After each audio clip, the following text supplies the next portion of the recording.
all. Today I speak about Kamarajar.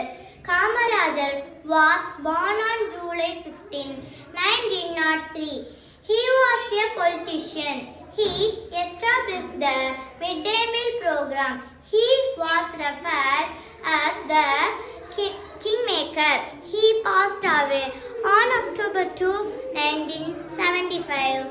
Thank you. அனைவருக்கும் வணக்கம். நான் இப்பொழுது காமராஜர் பற்றி பேச வந்துள்ளேன்.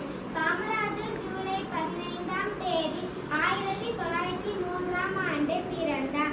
இவர் மதிய உணவு திட்டத்தை கொண்டு வந்தார். இவர் 6000 பள்ளிகளை திறந்தார். தென்னாட்டு காந்தி, கர்ம வீரர், படிக்காத மேதை, பெருந்தலைவர் என்றெல்லாம் அழைக்கப்படுகிறார். இவருடைய ஆட்சி காலமே பொற்காலம் என பாராட்டினார். நன்றி. காமராஜர் ஒரு இந்திய விடுதலை போராட்ட ஆளுநர். இந்தியா அரசு இவருக்கு பாரத ரத்னா விருது வழங்கியது. தந்தை குமாரசாமி, தாய் சிவகாமி அம்மாள். முதலமைச்சராக இருந்தபோது கிராமங்கள் தோறும் பள்ளிக்கூடம் அமைத்தார்.